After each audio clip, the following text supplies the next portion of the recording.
Semuanya,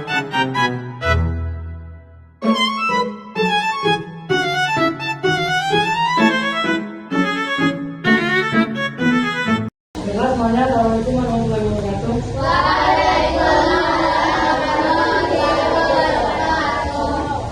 Gimana, sehat semua? Jadi di sini aku sama rekan-rekan aku bakal memberikan edukasi atau pembelajaran kepada teman-teman tentang bullying. Di sini ada yang tahu bullying?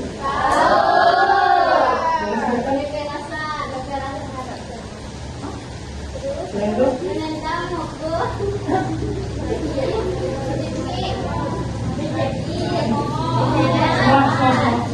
Jadi bullying itu ialah tindakan agresif atau tindakan kekerasan yang dilakukan secara berulang-ulang. Itu biasanya tujuannya untuk menyakiti, merendahkan atau mengasih seseorang yang kekuatannya lebih rendah.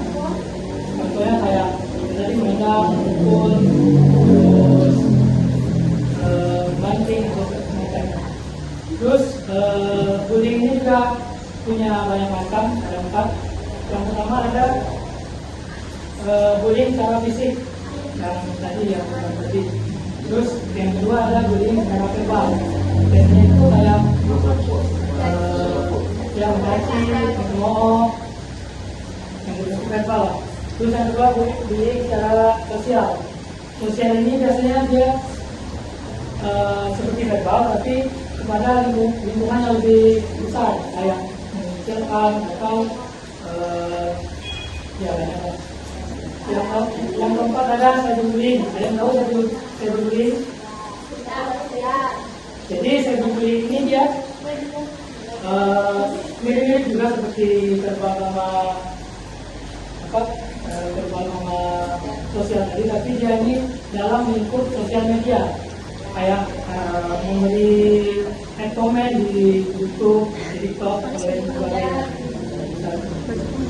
Terus kita juga punya pandangan juga terhadap bullying ini yang dijelaskan pada surat Al-Baqarah ayat 11 yang artinya, wahai orang-orang yang beriman, janganlah suatu kaum mengolok-olok kaum yang lainnya.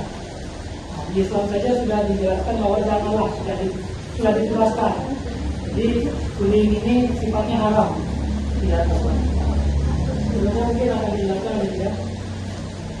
Baiklah adik-adik, kita akan melanjutkan materi tadi dan menjelaskan lebih sedikit lagi mungkin.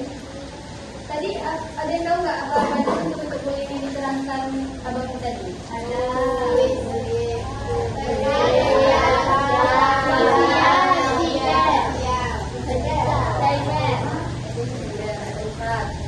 jadi bentuk bullying fisik itu sebenarnya apa aja? Menendang, memukul, menjambak, penjambaan, mencari maki, jadi kalau bullying fisik itu yang bersangkut paut dengan fisik kita, ya kayak menendang tadi, memukul, atau kayak bersimpanan gitu, atau kayak mendorong dia itu termasuk tentang fisik juga. Terus kalau bullying verbal tadi yang dibilang abangnya mencaci maki, menyalahkan, ya. Jadi kalau bullying verbal tuh kayak lebih ke dalam hati orang yang dibullyingnya gitu. Jadi kita ini kan sebagai manusia tuh harus memiliki salah satu perasaan sama teman yang lain kan, harus menjaga perasaan temannya gitu, harus bersosialisasi dengan temannya. Jadi menyakiti hati teman tuh walaupun kita bercanda niatnya, tapi kalau menyakiti hati dia itu termasuk bullying ya. Nah terus selanjutnya bullying sosial atau relasional nih, apa tadi? Memutilkan teman, memutil. Nah terus bergeng-geng,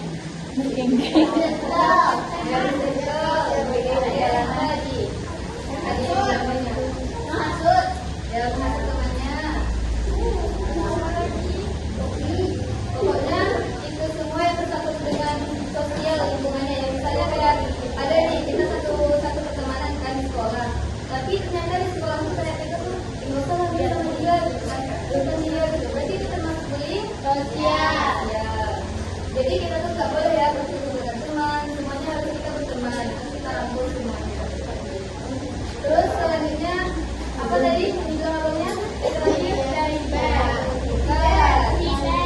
Ya. Jadi cyberbullying ini apa tadi? Jangan bullying tapi dalam media sosial seperti media. Jadi komentar negatif. ya komentar netizen kan biasanya. Jadi kita sebagai pengguna media sosial tuh kita harus bijak ya dalam menggunakan media sosial tuh berkata tuh yang baik-baik aja gitu. Bisa jadi kadang kita merasa perkataan kita tuh mungkin lucu bagi orang, tapi bagi orang yang buat konten di media sosial tuh menyakiti hati dia gitu. Jadi kita nggak boleh ya terlalu luasa gitu, kayak tidak ada membatasi diri kita sama media sosial gitu. Jadi kayak menghina gitu di media sosial tuh itu termasuk bullying. Terus selanjutnya materinya akan dilanjutkan bagaimana? Bullying itu ada faktor-faktornya, tapi kayak misalnya tuh baik teman-teman, bullying itu sebenarnya nggak untuk begitu aja ya. Ada beberapa faktor yang bikin seseorang tuh cenderung membuli.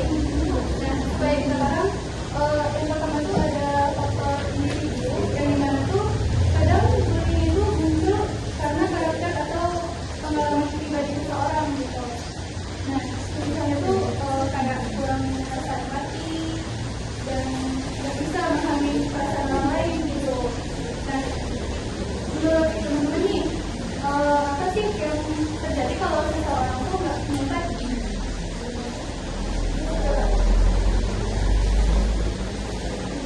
Tapi kan ada yang negatif. Tapi yang pertama kita kenal.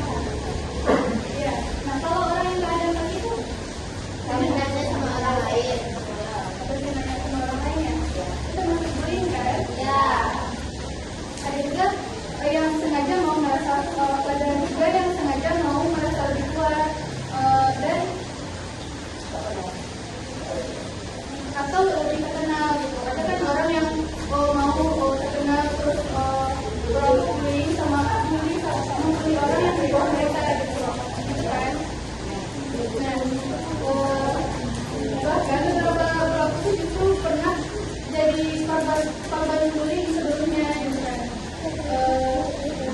Dan akhirnya tuh melampiaskan emosinya tersebut kepada orang. Nah, terjadilah hal ini.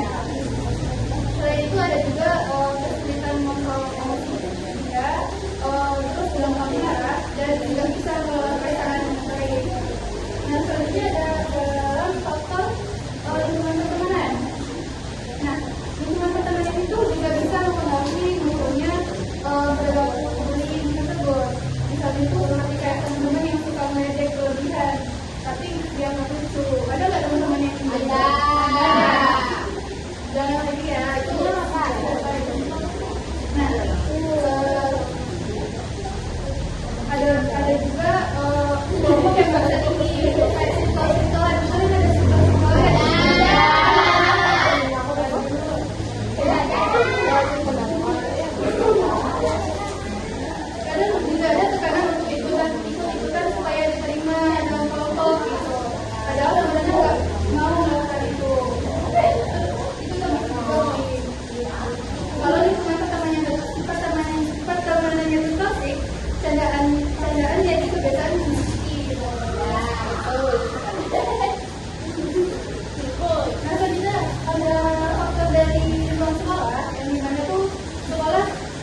Jadi karena ada dukungan dari temannya, walaupun itu bukan dukungan ya, itu sebagai bully, tapi dianggap itu dukungan. Karena kan dia udah gelap kan, udah nggak punya apa namanya, iya udah nggak punya pilihan, makanya udah buntu kan, makanya dia langsung terjun ke bawah, dia mati. Nah, adik-adik kalau mendapatkan kasus seperti itu, kalau teman-temannya ada yang kasus itu, adik-adik akan melakukan apa?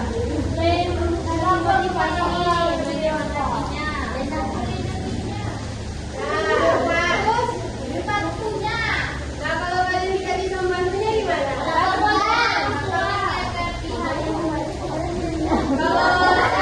nggak ada yang percaya gimana? Kalau nggak ada yang percaya gimana? Jika sekolah itu boleh bawain HP, gimana?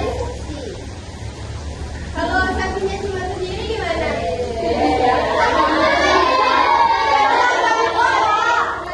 Sendiri kepada Allah maksudnya boleh sendiri, tapi kita harus upayain kalau ini seandainya hari ini kita melihat teman kita kena bully, nah kita cuma sendiri kan melihatnya. Nah, ayo kita ajak teman-teman kita yang lain itu untuk ikut menyaksikan itu. Terus habis itu kan banyak tuh nanti saksi-saksinya, bukan cuma kita sendiri kan. Nah, nanti kita bisa melaporkannya ke guru atau ke orang tua ataupun ke pihak berwajib. Jadi kesimpulannya di sini itu kita tidak boleh membuli teman kita walaupun dia ada kelainan fisik atau kecacatan fisik, kita tidak boleh membuli dia. Kita misalnya nih ya, dia nggak bisa bilang dan jangan ejekin dia karena dia tidak bisa bilang ya. Tapi nanti kalian bilang aja, oh kamu hebat ya, kamu pasti bisa bahasa Inggris gitu. Karena kan pelajaran bahasa Inggris itu nggak ada R kan, R-nya itu pasti L gitu. Nah itu ganti aja, kalau misalnya memberi support itu ganti aja lebih supaya dia lebih semangat, supaya dia merasa semangatnya itu